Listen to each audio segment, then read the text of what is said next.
ॐ सदाशिवसमारम्भाम् शङ्कराचार्यमध्यमाम् अस्मदाचार्यपर्यन्तां वन्दे गुरुपरम्पराम्।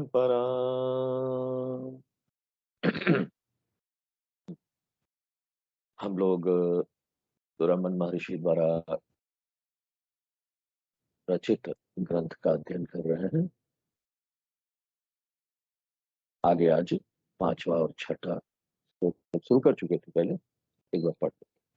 जगत ईसधी युक्त सेवनम, जगत ईषधी युक्त सेवनम, अष्टमूर्ति भृद देव पूजनम, अष्टमूर्ति भृद देव पूजनम, उत्तमस्तवादुच्च मंदतः, उत्तमस्तवादुच्च मंदतः, चित्तजं जप ध्यानमुत्तमम्, चित्तजं जप ध्यानमुत्तमम्। तो तीसरे श्लोक से रमन महर्षि जी हमको बहुत सारी आध्यात्मिक साधना के बारे में बता रहे हैं, जो एक साधक के आध्यात्मिक विकास में सहयोग करेगा। और इन सभी आध्यात्मिक साधना को वो हम किस अंग से, अपने शरीर के किस अंग से करते हैं, उसके आधार पर उन्होंने 3 तरीकों में विभाजित कर दिया। और ये 3 तरीका क्या क्या है? वो है कायिक, एक जो हम शरीर से काम करते हैं, और दूसरा है वाचिक, जो वाणी से करते हैं, और तीसरा जो है मन से करते हैं। कायिक कर्म, शरीर से जो भी हम क्रिया कर रहे हैं। और 5वें श्लोक में इसकी परिभाषा दी गई कि जो भी हम पूजा करते हैं भगवान को, अगरबत्ती जलाते हैं रोज, हाथ से करना पड़ता है, खड़ा रहना पड़ता है, भगवान को साफ सफाई होता है। ये बहुत सुंदर कायिक कर्म है जो एक व्यक्ति को शुद्ध कर देगा।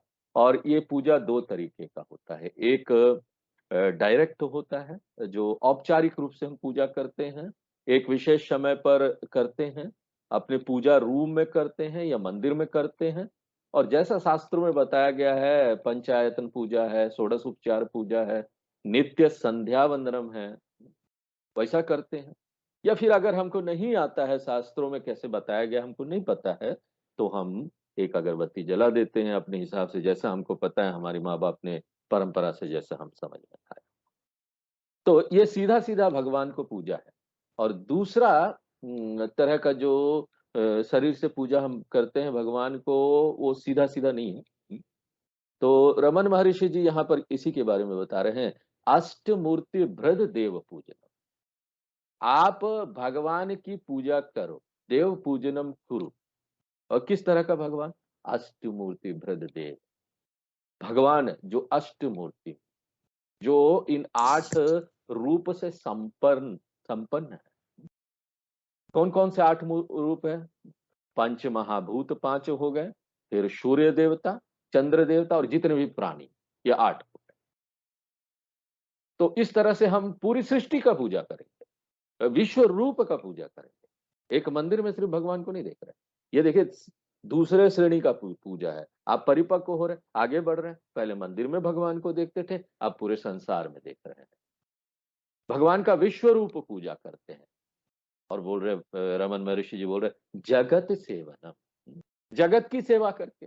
ये कैसे करेंगे? पूरी दुनिया की सेवा करके, पंच महाभूतों की सेवा करके, सूर्य चंद्रमा की सेवा करके, प्राणियों की सेवा करके। नर सेवा नारायण सेवा है, किसी भी रूप में आप सर्विस देते हो ना। और ये जो सेवा है ना, ये सिर्फ पैसे से हमेशा नहीं होता है, हमेशा पैसे की जरूरत नहीं होती। हम किसी को अपना समय दे सकते हैं, हम किसी को अपना ना सुंदर वाक्य बोल सकते हैं, उसको अच्छा लगे। और अगर हम कुछ भी नहीं कर सकते तो कुछ समय दीजिए, जहां बिस्तर पर बैठे हुए हैं वहीं पर प्रार्थना कर लीजिए, सर्वे भवन्तु सुखिनः, सब लोग इस दुनिया में सुखी रहें, ये प्रार्थना कर लीजिए। यह भी एक सेवा है। और ये तो एक जो बेड रिडन व्यक्ति है ना, जो एकदम अपने बेड से नहीं उठ पा रहा है, बूढ़ा व्यक्ति एकदम हो गया है, कुछ नहीं, हम कैसे करें स्वामी जी साधना? कुछ नहीं करना है, दुनिया के लिए अच्छा सोचो ना, वो पर्याप्त है।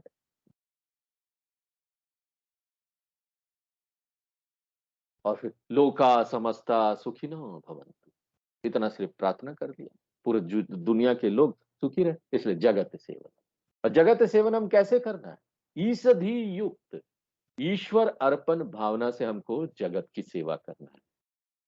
और इसमें हम अपनी सारी क्रियाओं को परिवर्तित कर देते हैं भगवान को अर्पण। सभी क्रिया जो भी है ना, वो भगवान के लिए कर रहे हैं। परिवर्तन हो गया ना, पहले अपने लिए कर रहे थे, दूसरों के लिए कर रहे थे। यद यद कर्म करोमि तत्तद अखिलम संभव तवारा, यद करोषि यद स्नासि यद जुहोसि ददासि यद, यद तपस्यसि कौन्तेय तत् कुरुष्व मदर्पणम। जो भी हम यहाँ कर रहे हैं भगवान आपको अर्पण करके कर रहे हैं। और यहाँ पर ना कायिक अनुशासन दो रूप है। रमन महर्षि यहाँ पर वाचिक कर्म के बारे में छठे श्लोक में बता रहे हैं। वाचिक कर्म यानी कि हम वाणी से जो कर्म करते हैं, जिसमें पारायण आ जाता है, जप आ जाता है। पारायण यानी हम यहाँ पर पाठ करते हैं अपने शास्त्रों का, वैदिक शास्त्रों का या फिर दूसरे जो नॉन वैदिक शास्त्र हैं उनका भी। जैसे विष्णु सहस्त्र नाम का पाठ कर लिया, ललिता सहस्त्र नाम का पाठ कर लिया आदि। और अगर वो दूसरी भाषा में हो तब भी चलेगा, तमिल में हो, तेलुगु में हो, मलयालम में हो, गुजराती में हो, मराठी में हो, किसी भी भाषा में हो, लेकिन उसमें भगवान का गुणगान है ना, हम भगवान का गुणगान कर रहे हैं, इसको पारायण बोलते हैं। और दूसरे तरह का जो वाचिक कर्म है ना, वो जप है। रमन महर्षि जी यहाँ पर पारायण के बारे में यहाँ पर बताते नहीं है श्लोक में, लेकिन हमको उसको जोड़ना पड़ेगा। और इसमें ना क्या होता है कि जप और उसमें क्या अंतर है पारायण में? जप में हम सिर्फ एक नाम ले लेते भगवान का, और वही नाम जपते रहते। एक ईश्वर नाम आवृत्ति जप, बहुत सारा नाम आप ले रहे हैं ऐसा नहीं। जप में एक नाम लेते हैं और उसी को बार बार दोहराते हैं। ईश्वर नाम, ईश्वर आवृत्ति, इसको जप बोलते हैं। और जप बहुत शक्तिशाली है और बहुत फलदायी है, आध्यात्मिक साधना है। भगवान कृष्ण गीता में खुद ही बोलते हैं कि जितने भी तरह के यज्ञ है ना, जप यज्ञ उसमें से महान है। यज्ञानाम जप यज्ञोस्मि। और लोग पूछते हैं कि स्वामी जी, हम जप शुरू करने से पहले क्या हमको कोई कहीं से दीक्षा लेनी पड़ेगी? देखिए, दीक्षा अनिवार्य नहीं है कि किसी गुरु से आप दीक्षा ले रहे तभी जप आप शुरू कर सकते हैं, नहीं। हम अपने आप एक नाम को चुन लें। हम यहाँ पर नाम को चुन ले और ये मान ले कि हमारा जो गुरु है ना वो भगवान। क्योंकि भगवान देखिए यहाँ पर आदि गुरु है, सदाशिव समारंभम, शिव भगवान से शुरू हुआ। भगवान इष्ट देवता के रूप में जो हमारा भगवान है, उसको हम गुरु मान लें। और किसी भी दिन को हम एक पवित्र दिन चुन ले, एक पवित्र दिन कोई भी चुन ले, कोई भी एक मंत्र ले ले। अगर राम जी हमारे इष्ट देवता, हम राम जी की पूजा करते हैं, हमको अच्छा लगता है, रामाय नमः ले लीजिए। देवी माता है, देवाय नमः, देव्ये नमः। कोई भी मंत्र हम चुन ले, और जो भी मंत्र हम यहाँ चुन रहे हैं ना, वो इष्ट देवता से संबंधित होना चाहिए।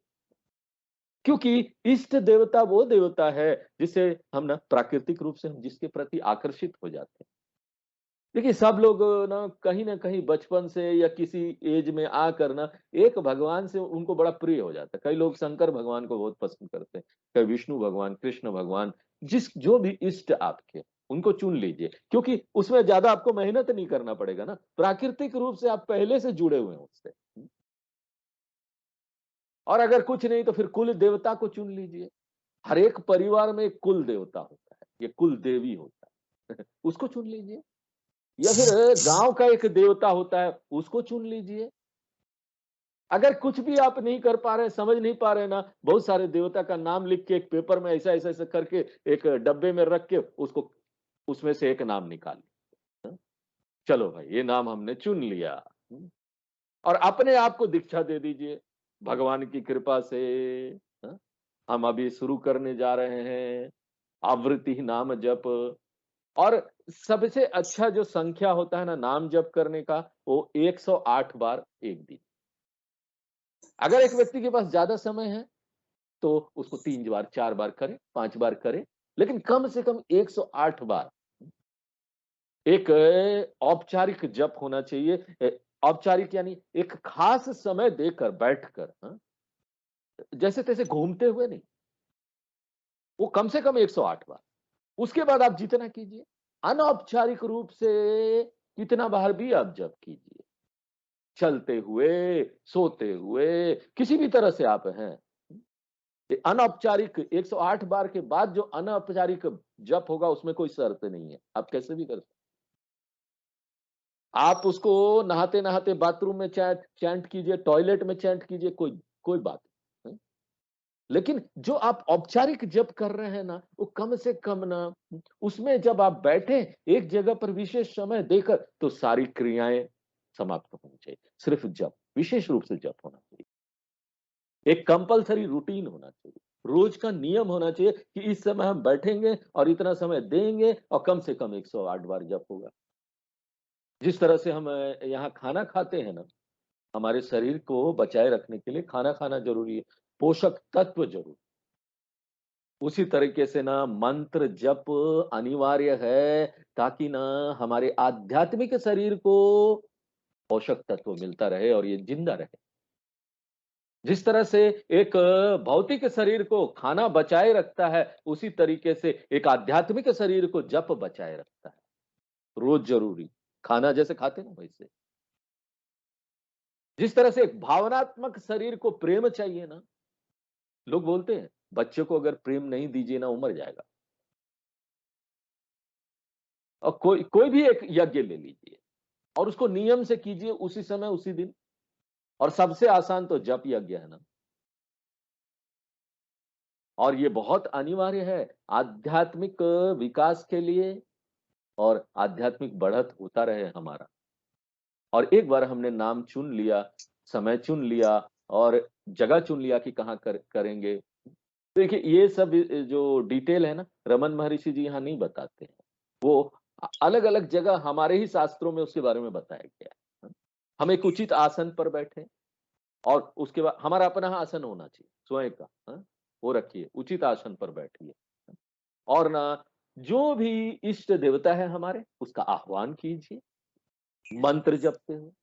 रामाय नमः, राम जी मेरे इष्ट देवता है, राम जी को मैं यहाँ पर आह्वान कर रहा हूँ। आह्वान करने का क्या अर्थ है? हम ना मानसिक रूप से विजुअलाइज़ करते हैं। मन से कल्पना करके सोचते हैं भगवान आ गए हैं। एक फ़ोटो सामने रख सकते हैं या भगवान की मूर्ति है, अगर ये उपलब्ध है, पूजा रूम में है तो बहुत अच्छी बात है। अगर उपलब्ध नहीं भी है, तो मन से तो हम देख ही सकते हैं ना, मेरे भगवान सामने आ गए और मैं उनको नमस्कार करूँ। और अगर हम ध्यान श्लोक जानते हैं तो बहुत अच्छी बात है। ध्यान श्लोक में वैदेही सहितं सुरद्रुमतले हयमे महामंडपे, तो इस तरह से राम ध्यान श्लोक है। उसी तरह से कृष्ण भगवान देवी जी इनके लिए ध्यान श्लोक है। अगर हम ध्यान श्लोक जानते हैं, तो हम उसका पाठ कर लें। जो उसका पाठ क्यों करना चाहिए? क्योंकि ना हम जो भगवान को किस रूप में देखेंगे ना, उसमें सब दिया होता है। तो आप उस रूप में देख सकते हैं। भगवान का क्या रूप है, कौन-सा कपड़ा पहने, कैसी आँखें हैं, वो सब ध्यान श्लोक में बताया जाता है। तो यहाँ पर ध्यान श्लोक का उद्देश्य ये है कि हम भगवान का साकार रूप मन में ला सकें, हमको वो मदद करती है। और अगर एक व्यक्ति को दीक्षा मिली हुई है बहुत सारे मंत्रों में, उसके पास बहुत सारे मंत्र हैं, तो हम एक मंत्र चुन लें जो कि हमारा मुख्य हो, हमारे इष्ट देवता से संबंधित हो, वो उसको हम मेन मंत्र बना लें अपना, ये मेरा मेन मंत्र है। और बहुत सारे मंत्र हमारे पास है, उसकी उपेक्षा हमको नहीं करनी चाहिए, हमको दीक्षा मिली है उसकी, उसका अपमान नहीं करना चाहिए। लेकिन उन मंत्रों, बाकी सारे जो मंत्र है ना, उसको हम 11 बार, 5 बार ऐसे उसको जप कर सकते हैं।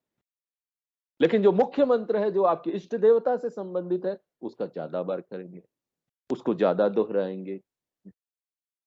जितना बार आप मंत्र को दोहराएँगे ना, मंत्र की जो शक्ति है, वो खुलते जाती है। हर एक मंत्र में ना शक्ति होती है, उसके अंदर छिपी हुई है। एक बार हम मंत्र को दोहरा-दोहरा के बार-बार कई दिनों तक जपते हैं ना, दोहराते हैं ना, उसकी शक्ति बाहर आती है। पुरश्चरणम बोलते हैं, मंत्र का पुरश्चरणम। पुरश्चरणम यानी कि क्या करते हैं आप ना देखते हैं मंत्र में कितने अक्षर हैं? अगर ओम नमः शिवाय का जप कर रहे हैं, उसमें 6 अक्षर हैं। पंचाक्षरी मंत्र या फिर 5 अक्षर भी बोल सकते हैं ओम को छोड़ के। ये 5 ओ या 6 ओम नमः शिवाय। और इसको ना गुना कर दीजिए कि लाख से या करोड़ से, आपका अपना विकल्प है, चुनिए। 6 अक्षर का मंत्र, उसको 1 लाख या 1 करोड़ से गुना कर दीजिए। अगर ओम नमः शिवाय 6 अक्षर है, तो 6 लाख बार हो गया और मंत्र का आवृत्ति करेंगे और उसको एक समय ले लेंगे कि इसको 1 महीना में करेंगे, कुछ महीनों में करेंगे, कुछ साल में करेंगे, तब जाकर ना पुरश्चरणम ये पूरा होता है। और इसको ना कर्मकांड के रूप में भी लोग करते हैं, लेकिन अगर कर्मकांड हम नहीं जानते हैं कैसे करना है, तो हम मानसिक रूप से एक संकल्प कर ले कि हम इसको 1 लाख बार 3 महीना में इसका जप कर लें। और अगर एक व्यक्ति रिटायर्ड है, कोई ज्यादा काम उम नहीं है उसके पास, तो और ज्यादा समय वो कर सकता है। उसको 1 करोड़ से मल्टीप्लाई कर दीजिए। 6 ओम नमः शिवाय 6 अक्षर 1 करोड़ से मल्टीप्लाई कर दिया, तो कितना हो गया? 6 करोड़ बार। और अगर ये संभव नहीं है, 10,000 से मल्टीप्लाई कर दीजिए, 7,000 से कर दीजिए। ऐसा जो आवृत्ति है ना, इसको बोलते हैं पुरश्चरणम। और ये आवृत्ति कैसा है मालूम है? आप ना पैसा जमा कर रहे हो बैंक में। ये आवृत्ति जब आप कर रहे हैं, तो ये एक आध्यात्मिक शक्ति जमा कर रहे हैं अपने अंदर। अगर आप बैंक में पैसा जमा करते हैं, तो उसका लाभ क्या है? जब भी आपको चाहिए, बैंक से विथड्रॉ कर लीजिए, निकाल लीजिए। उसी तरीके से जब आप मंत्र की आवृत्ति करते हैं, तो मंत्र के अंदर भगवान की शक्ति है, उसमें अब जमा हो गया है, मंत्र खुल गया है। तो कल को जाकर आपको कोई संकट आएगा या समस्या आएगी, परिवार की समस्या, मेरे व्यक्तिगत समस्या, यहाँ पर आर्थिक समस्या आता है, स्वास्थ्य की समस्या है, झगड़े की समस्या है, तो ना हम ये जो मंत्र की शक्ति है ना, उसका उपयोग कर सकते हैं। संकल्प करके मंत्र की शक्ति का उपयोग करेंगे और बोलेंगे ये जो आर्थिक समस्या आई है, भगवान ये जो मेरे ऊपर स्वास्थ्य की समस्या आई है वो चले जाए। तो आप इन मंत्रों का उपयोग भौतिक लाभ के लिए भी कर सकते हैं, इस तरह के लाभ के लिए। हाँ, लेकिन हम आपको इसके बारे में नहीं बोलेंगे कि आप इसको इसके लिए कीजिए, क्योंकि हमारा यहाँ पर उद्देश्य भौतिक लाभ प्राप्त करना नहीं। लेकिन हम क्या बोलना चाहते हैं कि आप भौतिक लाभ इससे प्राप्त कर सकते हैं, मंत्र इसका इसके बहुत उपयोगी है इसलिए। क्यों? क्योंकि है ना हमने वो कर करके मंत्र की शक्ति को खोल लिया है, कई बार उसको जप कर करके। इसलिए मंत्र की जो आवृत्ति है ना बहुत बहुत उपयोगी है, भौतिक रूप से भी और आध्यात्मिक रूप से। तो एक विशेष देवता का आह्वान हम करते हैं, एक मंत्र ले लेते हैं, हम उसका अर्थ अगर हम जानते हैं मंत्र का, तो उस अर्थ के बारे में सोचते हैं, इसे जप करने से पहले हम अर्थ के बारे में सोच लेते हैं। और सामान्यतः जितने भी मंत्र है ना, उसका अर्थ क्या है मालूम है?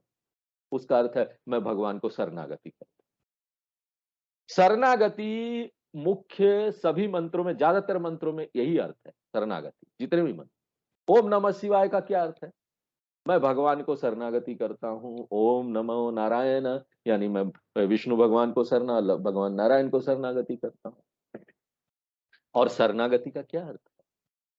शरणागति का अर्थ है कि मैं स्वीकार करता हूँ, मुझे जो भी होगा मुझे स्वीकार है, कोई प्रॉब्लम नहीं।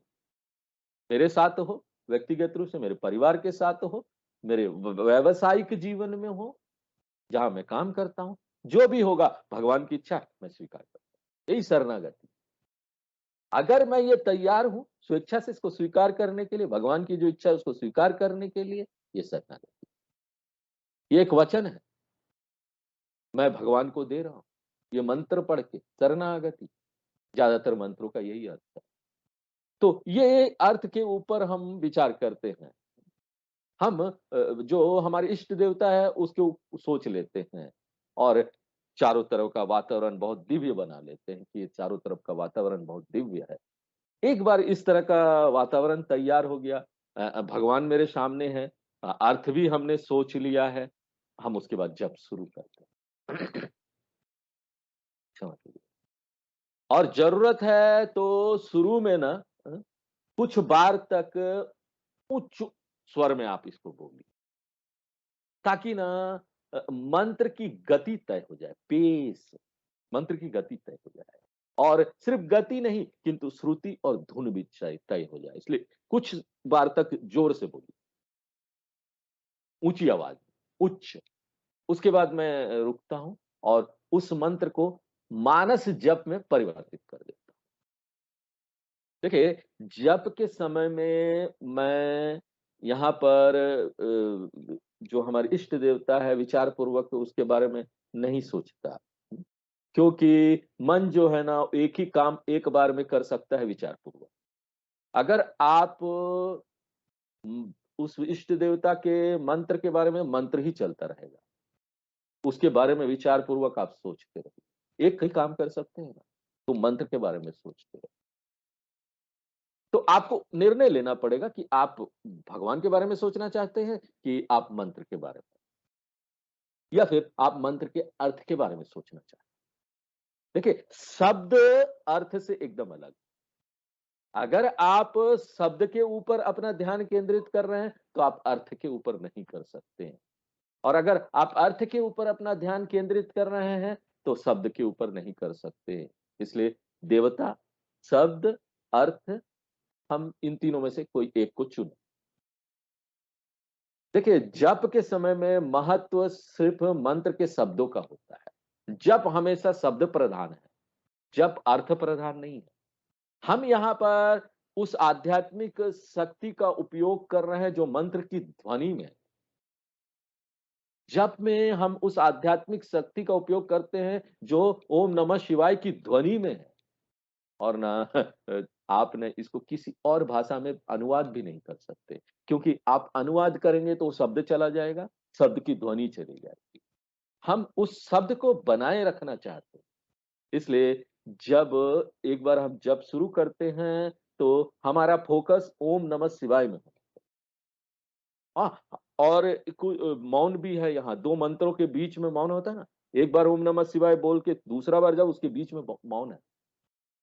कई बार आचार्य लोग बोलते हैं कि ये मौन को ना आप उस पर ध्यान केंद्रित करिए। 2 मंत्रों के बीच में जो मौन आता है, साइलेंस आता है, और वो बोलते हैं ना धीरे-धीरे वो जो 2 मंत्रों के बीच में जो साइलेंस है, जो मौन है उसको उसका अंतर को बढ़ाते जाइए, गैप को बढ़ाते जाइए। लेकिन हमको याद रखना चाहिए कि मंत्र ध्यान जो है वो मौन से अलग है। यहाँ पर हम जप कर रहे हैं, हमारा ध्यान मौन के ऊपर केंद्रित नहीं है। जप में हमारा ध्यान एकमात्र ध्वनि के ऊपर केंद्रित है। हम शब्द से आध्यात्मिक शक्ति प्राप्त करना चाहते हैं। लेकिन वेदांतिक जब ध्यान आप करते हैं तो मौन को ज्यादा महत्व देते हैं। आप मंत्र को मंत्र का उपयोग कर रहे हैं, यहाँ पर ताकि आपका ध्यान मौन की तरफ जाए, वो एक अलग तरह का ध्यान, उसको मौन ध्यान बोलते हैं। ये जप के अंदर नहीं आता है, ये निधि ध्यासन के अंदर आता है। और ये जो मौन ध्यान है, ये तभी किया जा सकता है जब हमने उपनिषदों का अध्ययन अच्छी प्रकार से कर लिया है। जो एक उपनिषद का विद्यार्थी है, उपनिषद का अध्ययन करने के बाद, और वो भी मांडुक्य का अध्ययन करने के बाद, मांडुक्य उपनिषद उपनिषद उसका अध्ययन करने के बाद, अमात्र चतुर्थ बताते हैं उसमें। वो मौन मौन के बारे में बात किया गया है वहाँ मांडुक्य उपनिषद में। हम लोग भी पढ़ेंगे, अभी एक-एक करके आ रहा है ये उपनिषद सब। इसका एक स्टडी का एक व्यवस्था बनी हुई है, सिस्टम। वो एक-एक करके ही जाना चाहिए। तो मांडुक्य उपनिषद सबसे अंत में। और इसका जो महत्व है उसको समझकर एक व्यक्ति इस मौन ध्यान का अभ्यास कर सकता है। लेकिन अभी शुरू करने के लिए नाम जप, और उसमें ना जो मौन 2 ये जप के बीच में मंत्र के बीच में मौन है, उस पर ध्यान केंद्रित करें। उसके बाद धीरे-धीरे क्या करते हैं कि उस मंत्र को छोड़ देते हैं और सिर्फ मौन के ऊपर, मौन ध्यान की बात मैं कर रहा हूँ। मौन के ऊपर अपना ध्यान केंद्रित करते हैं। और उसके बाद क्या करते हैं, मौन से फिर सीधे-सीधे चैतन्य में, हम चैतन्य स्वरूप है, मैं चैतन्य वो पूर्ण स्वरूप, उसमें चले जाते हैं। और ये एकदम अलग तरह का वेदांतिक ध्यान। यहाँ जप की बात नहीं होती। जप और इस तरह के ध्यान को हमको मिक्स नहीं करना चाहिए।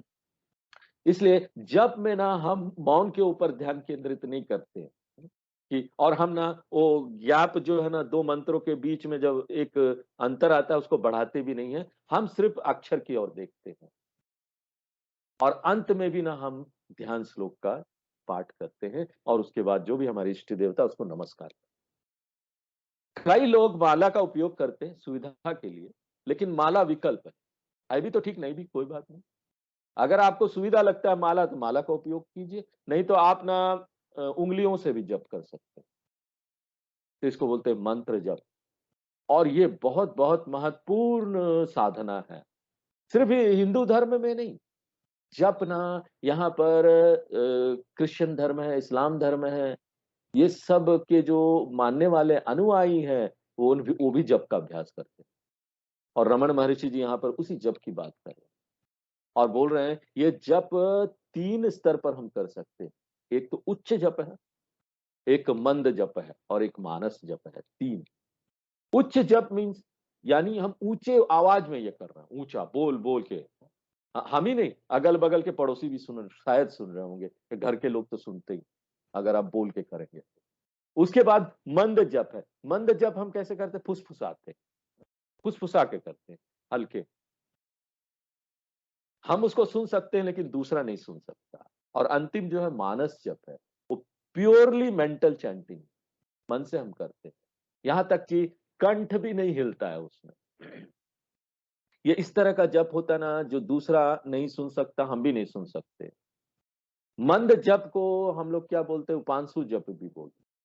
ये दूसरा शब्द है मंद जप के लिए। तो ये 3 तरह का हो गया। और मानस जप है ना, वो बहुत फलदायी है, सबसे ज्यादा फलदायी। मंद जप 10 गुना फलदायी है उच्च जप से और मानस जप 10 गुना फलदायी है मंद जप से। उत्तमम वाचिकम जप्यम उपांशु मध्यमाः स्मृतः अधमम वाचिकम प्राहुः सर्वे मंत्रेषु कोविदः। उत्तमम वाचिकम मानसम प्राहुः मानसम जप्यम, उत्तमम मानसम जप्यम। मानस जप जो है वो उत्तम है। उपांशु मध्यमम स्मृतः, और मंद जप जो है वो मध्यम है। अधबम वाचिकः प्राहु, और जोर जोर से जो बोल के ऊंचे स्वर में हम लोग जप सब करते हैं वो अधम। सर्वे मंत्रेषु कोविदा। तो इसलिए रमन महर्षि जी क्या बोल रहे हैं? उच्च मंदतः तवादा। उच्च यानी लाउडली, जोर से। मंद यानी फुसफुसा के। तब यानी चैंटिंग करना। तो जोर जोर से उच्च स्वर में जो जप करते हैं ना, उससे अच्छा है फुसफुसा के जप करना। उच्च तवाद, मंद तवाद, तवा। तवा का क्या अर्थ है? चैंटिंग करना, जप करना, नाम जप करना।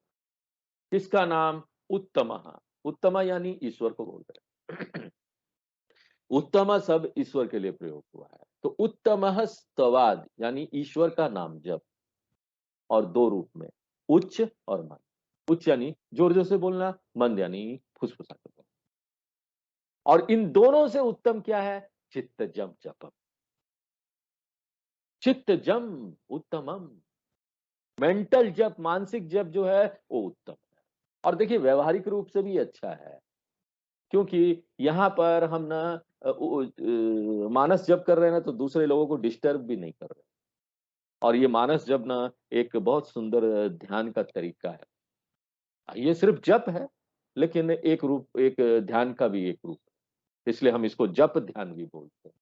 इसलिए कोई भी ना अगर इसका अभ्यास करना चाहता है इस ध्यान का, ये सबसे अच्छा चीज है सबको करने के लिए। जो कुछ नहीं जानता है हमारे शास्त्रों के लिए, हमारे शास्त्रों के बारे में नहीं जानता है, हमारे धर्म के बारे में नहीं जानता है, वेदांत के बारे में नहीं जानता, किसी चीज के बारे में नहीं जानता है। कोई ज्ञान नहीं है, इसके लिए कोई ज्ञान की जरूरत नहीं। अगर एक व्यक्ति इस तरह का ध्यान करना चाहता है तो ये सबसे अच्छी बात है। अगर कोई पूछता है आपसे तो आप उसको बता सकते हैं आप ध्यान करना चाहते हो। अगर आपसे कोई भी पूछता है तो आप उसको आसानी से ये बता सकते हैं कि ये आप कीजिए। सब लोग इसको कर सकते हैं। इसके लिए शास्त्रों की अध्ययन की जरूरत नहीं।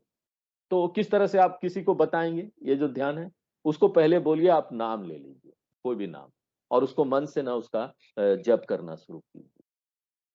मेंटल चैंटिंग कीजिए, सिंपल राम नाम, राम राम राम राम। ये सबसे अच्छा ध्यान है शुरू करने के लिए। इसमें आपको शास्त्रों के को जानने की भी जरूरत नहीं। किसी भी तरह का दूसरा ध्यान है ना, कम से कम उसमें आपको कुछ समझ होनी चाहिए अपने धर्म के बारे में, शास्त्रों के बारे में। लेकिन ये जो जप ध्यान है ना, कोई भी व्यक्ति जो अब जिसने अभी आध्यात्मिक साधना शुरू की है, कोई भी शुरू कर सकता है। इसलिए रमन महर्षि जी बोलते हैं, जप ध्यान जो मन की उपज है, चित्त जम, चित्त से उपज है। जप ध्यान जो है ना, ये संयुक्त अक्षर है। इसके बीच में बोलते समय हमको गैप नहीं देना चाहिए। जप ध्यानम, ये उत्तमम है। तो ये वाचिक कर्म वाला जो विषय था ना, वो समाप्त हो। कायिक कर्म जो है पूजा है, वाचिक कर्म जो है जप। अब हम यहाँ देखेंगे कि मानस कर्म क्या। तो हम लोग 7वां और 8वां श्लोक को पढ़ते हैं। आज्य धारया स्रोत सा समम, आज्य धारिया श्रोतसा समम् सरल चिंतनम विरलता परम, करण चिंतनम विरल तर्पणम भेद भावना सोहमित्यसो, भेद भावना सोहमित्यसो भावनाभिदा पावनी मता। भावना विदा पावनी मता। तो ये जो 2 श्लोक है, 7वां और 8वां, उसमें हमको मानस कर्म के बारे में जानने को मिलेगा। वो आध्यात्मिक मानस कर्म जो हमारे आध्यात्मिक विकास में सहयोग करेगा, शुद्धि में सहयोग करेगा। और इसको रमन महर्षि जहां बोलते चिंतनम, चिंतनम यानी ईश्वर का चिंतनम, ईश्वर का विचार। चिंतनम मतलब ये नहीं कि चिंता करते रहना, चिंतनम मतलब विचार करना। ईश्वर, सर्वज्ञ ईश्वर का चिंतन करना, या सर्व कर्म फलदाता ईश्वर का चिंता करना, चिंता मतलब विचार करना। ईश्वर जो राम जी कृष्ण भगवान के रूप में है, उसका उसका विचार, उस पर विचार करना। ईश्वर के जो अलग अलग पक्ष है उस पर विचार करना। अधरम मधुरम वदनम मधुरम, कोई भी चीज उस पर विचार कीजिए। सिर्फ शर्त यह है कि वो भगवान से संबंधित होना चाहिए। अगर आप अपने सामने कोई अग्नि का लौ भी ले लेते हैं ना, दीपक सामने रख दिया है कि उस पर हम ध्यान करेंगे, आप वो दीपक को लीजिए, लेकिन ना दीपक को क्या समझिए, ईश्वर का प्रतीक है। जिस तरह से दीपक इतना प्रकाशित कर देता है, प्रकाश होता है, अंधकार दूर कर देता है, उसी तरह से भगवान जो है स्वयं प्रकाश रूप आदित्य वर्णम तमसा प्रस्ताद। ईश्वर के साथ संबंध होना चाहिए वहां पर। सिर्फ आप दीपक रख के अग्नि के लौ पर ध्यान करेंगे ना, वो ध्यान नहीं है। यहां पर उसी तरीके से आप प्रकृति के ऊपर ध्यान कर सकते हैं।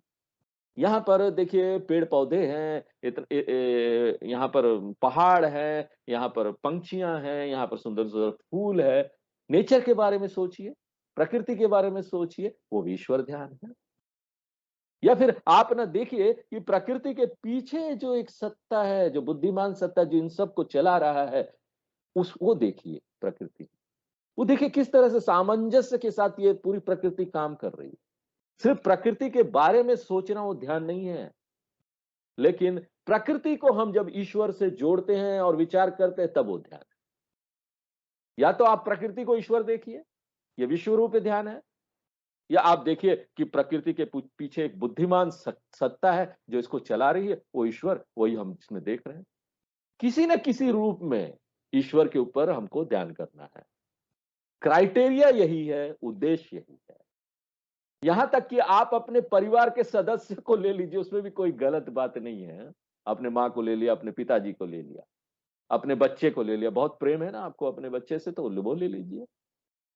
देखिए कि जो ये भगवान ने हमको बच्चा दिया है, ये उपहार है भगवान का। लेकिन ये जो बच्चा है ना, वो भी भगवान का है। हम ये नहीं बोलते ये मेरा बच्चा है। ये हमको भगवान से कुछ समय के लिए उपहार मिला है, हमको उसको उपयोग करना है, हमको हमारे अपने आध्यात्मिक विकास के लिए। हमको ये समझना पड़ेगा कि ये सब मेरे आध्यात्मिक विकास के लिए दिया गया है। मृत्यु के समय ये सब हमको छोड़ के जाएँगे और हम चले जाएँगे, तो भगवान इनका ध्यान रखें। तो हम बच्चे के ऊपर अपना ध्यान कर सकते हैं, उसको भी ध्यान बना सकते हैं। अगर आप बच्चों को जोड़ दीजिए आप ईश्वर के साथ, तो यहाँ पर देखिए आपको कितना चीज़ उपलब्ध है, वाइडर रेंज वाइडर रेंज है। आप किसी भी चीज़ को ईश्वर से जोड़कर ध्यान कर सकते हैं। तो यहाँ पर मानस क्रिया का क्या परिभाषा है? ईश्वर चिंतनम मानस साधना है। और तकनीकी रूप से हम इसकी परिभाषा क्या बोलते हैं? सगुण ब्रह्म मानस व्यापारा। सगुण ब्रह्म विषय मानस व्यापारा। यानी कि कोई भी मानसिक क्रिया जो भगवान से संबंधित हो, उसके गुणों से संबंधित हो, निर्गुण ब्रह्म नहीं, सगुण ब्रह्म, एक रूप वाले भगवान को, उसके कोई भी एक गुण को लेकर या बहुत सारे गुण को लेकर, सगुण ब्रह्म विषय मानस व्यापारा। और ये जो ईश्वर चिंतन है, इसको हम उपासना भी बोलते हैं। तो उपासना क्या है? मानसिक क्रिया हो गई। पर कई सारे लोग ना पूजा को बोलते हैं उपासना है। कृपया करके पूजा को उपासना मत बोलिए। उपासना शरीर से जो हम क्रिया करते हैं, उसके लिए उपासना शब्द का उपयोग हम नहीं कर सकते। हम वाणी से जो क्रिया करते हैं, उसके लिए भी उपासना शब्द का उपयोग नहीं कर सकते। उपासना नाम दिया गया है सिर्फ मानस क्रिया के लिए। यहाँ तक कि हम नाम जप भी जो करते हैं ना भगवान का, अगर वो मानसिक रूप से कर रहे हैं, मानस नाम जप है, तब तो वो उपासना में आ जाएगा। तो मानस जप भी एक तरह का उपासना है। मानस पूजा भी एक तरह का उपासना है। शिव मानस पूजा है ना, देवी मानस पूजा, मन से पूजा, वो भी उपासना है। कोई भी क्रिया हो, मन अगर है, मन से कर रहे हैं तो उपासना है। इसलिए रमन महर्षि यहाँ क्या बोलते हैं? सरल चित्तनम। यानी कि कोई भी आप विचार ला रहे हैं, सरल निर्विघ्न विचार चल रहा है, बिना किसी प्रयास के चल रहा है और फ्लो बना हुआ है ईश्वर के लिए। कोई जरूरी नहीं हो कि वही एक ही विचार चले, विचार बदल भी सकता है। सिर्फ शर्त क्या है? हर एक विचार भगवान से जुड़ा रहना चाहिए। अगर एक व्यक्ति ईश्वर के रूप के बारे में यहाँ चिंतन करना चाहता है, तो पहले वो सोचेगा भगवान की आंखें, अधरम मधुरम वदनम मधुरम। वदनम का क्या अर्थ है? वद, मुंह, तो चेहरा। उसके बाद विचार बदलेगा, अधरम वदनम। हम यहाँ पर भगवान के मुंह से भगवान की आंखों तक जाएंगे, फिर हाथ में जाएंगे। तो यहाँ पर विचार अलग अलग है, लेकिन उसमें एक सब समान बात है। क्या समान बात है? सभी जो विचार है वो भगवान से संबंधित है। इसको बोलते हैं सजातीय वृत्ति ही। सजातीय वृत्ति का क्या अर्थ है? यहाँ पर विचार अलग है, लेकिन उनमें एक बात क्या है? उनमें एक बात यह है कि वो सब ईश्वर से संबंधित। सजातीय वृत्ति प्रवाह, इसको बोलते हैं सरल चिंतनम। और विरलता, विरलता का क्या अर्थ है? बिना किसी बाधा के, विदाउट एनी ऑब्स्ट्रक्शन। दुनिया की और दुनिया भर की विचार हमारे मन में नहीं आना चाहिए, आज ये काम करना है, वो काम करना है। उस विचारों से बाधा नहीं पड़ना चाहिए। ये लगातार ईश्वर का विचार चलना चाहिए। ये जो दुनिया के विचार है, वो अगर आ जाएंगे तो फिर क्या हो जाएगा? विजातीय वृत्ति हो जाएगा। समान विचार नहीं है, असमान भिन्न विचार चल रहा है और निर्बाध भी नहीं है। इसलिए जो ध्यान है तकनीकी रूप से उसको क्या हम परिभाषित करेंगे? विजातीय वृत्ति ही अनंतरित सजातीय वृत्ति प्रवाह। Flow of similar divine thought unobstructed by dissimilar worldly thought. समान दिव्य विचारों का प्रवाह बिना किसी सांसारिक विचार बाधा के। The flow of similar divine thought. Divine means ईश्वर से रिलेटेड है, कोई बाधा नहीं है, कुछ अलग विचार, दूसरे सांसारिक विचार को लेकर कोई बाधा नहीं है। उसी को यहाँ रमन महर्षि जी क्या बोल रहे हैं, सरल चिंतनम विरलतः परम। ये बहुत श्रेष्ठ है, और विचार सतत बनाना रहना चाहिए, टूटना नहीं चाहिए। इसके लिए दो उदाहरण दे रहे हैं। आज्य धारया, आज्यम यानी घी, पिघला हुआ घी, मोटा या फिर कोई भी मोटा तरल पदार्थ जैसे कि तेल। जब आप घी या तेल एक बर्तन से दूसरे बर्तन में डालेंगे, तो वो मोटा होने के कारण ना एकदम एक डंडे की तरह से ना उसकी धारा चलती है बिना टूटे हुए। इसको बोलते हैं धारा प्रवाह, अनब्रोकन थॉट, कहीं रुक टूटना नहीं चाहिए। आज्य धारा, धारा प्रवाह, कंटिन्यूअस फ्लो, ऑयल या घी का, ये एक उदाहरण है। दूसरा उदाहरण क्या दे रहे हैं यहाँ पर, स्रोतस्सह। स्रोतस्सह यानी कोई भी धारा, नदी का धारा, सतत बहने वाली जो नदी है उसकी धारा, जिसमें वो बहता रहता है ना पानी, अब जमीन नहीं देख सकते। अब बताइए दो उदाहरण यहाँ क्यों दिया गया। पहले उदाहरण में जो वो फ्लो है, जो वो बह रहा है, उसको ना एक व्यक्ति उसको बनाए रखता है आर्टिफिशियली। आपको देखना पड़ेगा कि जो एक बर्तन से दूसरे बर्तन में हम डाल रहे हैं वो हिले नहीं, एक तरीके से उपयुक्त रूप से उसको बनाए रखना पड़ेगा ताकि वो कंटिन्यूअस चले, टूटे नहीं। इसको लेकर ना एक कर्मकांड भी है, इसको बोलते हैं वशोधारा। यहाँ पर एक होम होता है, यज्ञ होता है, जिसमें ना आप घी को एकदम ऐसे बनाए रखते, कंटिन्यूअस उसका फ्लो चलना चाहिए। और उस समय वो चमकम मंत्र का ना पाठ भी करते हैं, और उस समय ना वो ज्यादा तेजी से करेंगे। हाँ, वो जल्दी जल्दी गट गट गट गट गट इतना जोर से इतना तेजी से करेंगे ना, क्यों मालूम है? कम से कम घी बड़ा महंगा है ना। जितना तेजी से मंत्र कर लेंगे घी कम उपयोग होगा। ये गुप्त बात है, हमने आपको बताया। इसलिए ना आज्य धारया, यहाँ पर ना एक डेलिबरेट एफर्ट है। यहाँ पर आप एक अपने आप विचार पूर्वक ना एक प्रयास करते हैं। यहाँ पर रमन महर्षि एक दूसरा उदाहरण भी देते हैं, और वो है जैसे एक सतत एक नदी बहता है। वो क्या है, प्राकृतिक है, उसमें कोई प्रयास नहीं है। वो देखिए वो एक गुरुत्वाकर्षण शक्ति है, उसमें कोई मनुष्य का प्रयास नहीं है। वो रिवर जो है, जो नदी है, अपने आप बह रहा है। देखिए इस तरह से ना पहले हमको विचार करना करके ये करना चाहिए मानस ध्यान, बाद में ना वो नदी की तरह नेचुरल हो जाना चाहिए। पहले प्रयास होगा, एक वेसल से दूसरे वेसल में डाल रहे हैं, उसके बाद नदी की तरह नेचुरल हो जाएगा। तो पहले आप घी की तरह, हाँ, जैसे धारा जा रही है, उसके बाद एक नदी की तरह ईश्वर चिंतन, इस तरह से उसका प्रवाह चलना चाहिए। तो बिना टूटे चलना चाहिए। तो ये जो ईश्वर ध्यान है, ईश्वर उपासना, वो भी दो तरह के है। पहले में ईश्वर ध्यान में हम ईश्वर को एक अलग वस्तु देखते हैं अपने से, इसको बोलते हैं भेद उपासनम, द्वैत उपासनम। हम ईश्वर को अलग देखते हैं, हम अलग है, ईश्वर अलग है, चलेगा। शुरू में कोई भी ईश्वर को ऐसे ही देख सकता है, क्योंकि ये आसान है। हम ईश्वर के बारे में सोच सकते हैं कि ईश्वर एक वस्तु है हमसे अलग। और पुराणों में भगवान का ऐसे ही वर्णन है। विष्णु भगवान कहीं वैकुंठ में है, क्षीरोदन्वत प्रदेशे शुचिमणि विलसत सैकते। यही नहीं कि वो हमसे अलग है, हमसे दूर भी है। तो राम जी एक व्यक्ति के रूप में हम इसका उनका वर्णन करते हैं, जो हमसे अलग है। राम जी धनुष बाण लिए हुए हैं। शुरू में देखिए एकमात्र यही संभव है, उसी के लिए हमको बचपन से तैयार भी किया जाता है। लेकिन बाद में जाकर हमको ये समझना चाहिए कि यहाँ पर कोई अंतर नहीं है, जीवात्मा और परमात्मा में एकता है।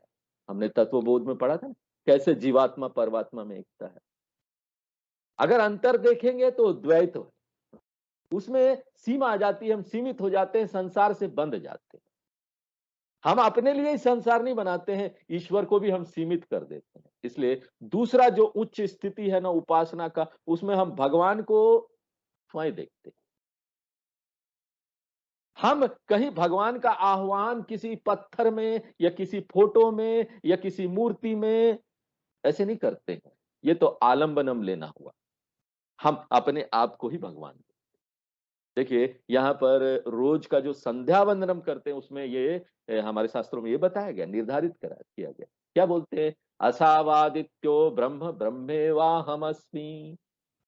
सूर्य ब्रह्म है, मैं खुद ब्रह्म हूँ। अब बताइए, बचपन से एक व्यक्ति ये संध्या वंदनम कर रहा है, रोज बोलता है ये चीज, भले उसका अर्थ नहीं समझ रहा हो। आध्यात्मिक देखिए इसका अर्थ है अर्घ्यम। वो हमको अर्घ्यम जब हम पूजा में करते हैं तो वो हमको ब्राह्मण का याद दिलाता है कि हमारे अंदर ब्रह्म है, और हम उसका सम्मान करते हैं यहाँ मंत्र पढ़ के, जल दे के, जल चढ़ा के। और ये बच्चा जो है 7 साल का है, 7 साल से परंपरा से वो बच्चों को सिखा देते थे पहले। 7 साल से ही बच्चा संध्या वंदनम करना शुरू कर देता है और उसी समय से बोलता है मैं ही ब्रह्म हूँ, मेरे अंदर ब्रह्म है। भले वो कुछ नहीं जानता हो, वो तो पढ़ रहा था मंत्र, उसको क्या पता। लेकिन उसी समय से अद्वैत का जो ट्रेनिंग है ना, वो बचपन से शुरू हो जाता है और आपको उच्च स्थिति तक पहुंचना। और शायद बच्चा वो धीरे धीरे बड़ा होते होते ये करते करते शायद एक उम्र में आकर शायद ये समझ जाए, या फिर शायद बहुत सारे जन्म के बाद इसको समझे, भगवान जाने कब होगा। लेकिन आप नींव तो डाल देते हैं, उस समय आप फाउंडेशन डाल देते हैं। तो इस तरह से हमको ध्यान का अभ्यास करना चाहिए। इसको अभेद ध्यान बोलते हैं, अभेद उपासना बोलते हैं। हम अपने आप को ईश्वर समझ कर करें। बाद में हम वेदांत में इसको समझते हैं कि हम ही ईश्वर है। वेदांत का अध्ययन इस सत्य को मेरे लिए खोल देता है, इसमें निष्ठा बना देता है।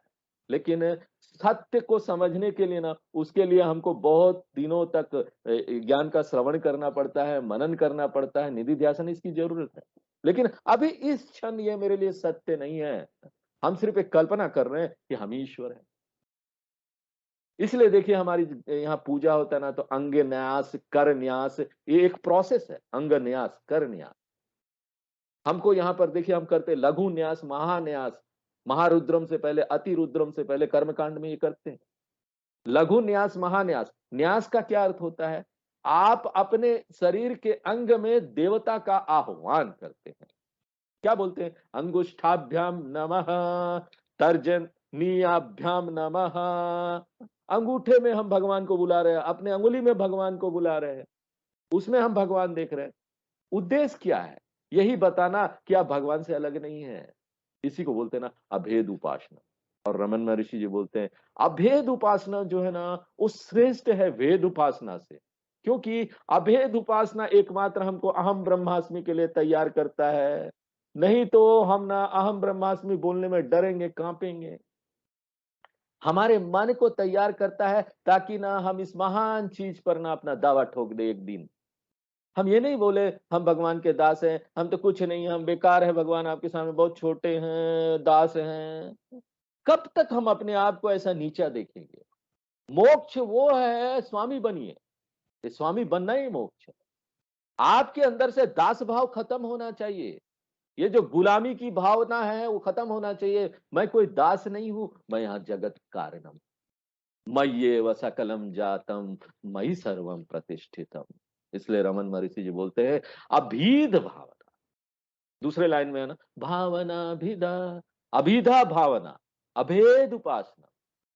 इसी को बोलते हैं अहम ग्रह उपासना भी बोलते हैं।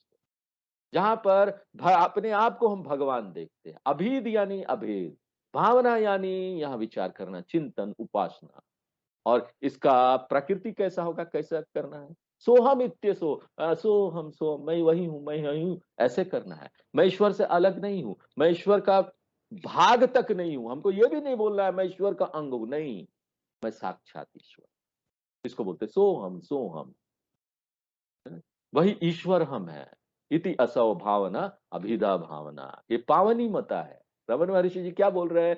ये सबसे सुपीरियर और बहुत पवित्र, सेक्रेड है।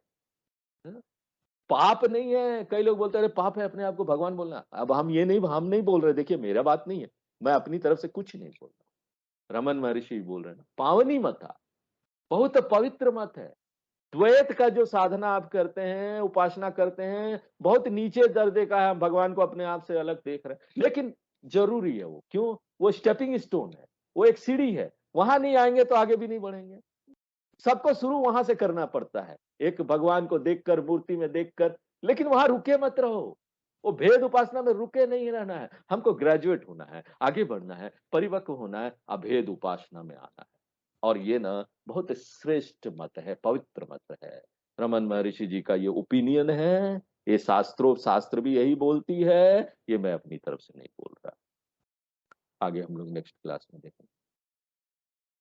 पूर्णमदः पूर्णमिदं पूर्णात् पूर्णमुदच्यते पूर्णस्य पूर्णमादाय पूर्णमेवावशिष्यते। ओम शांति शांति शांति।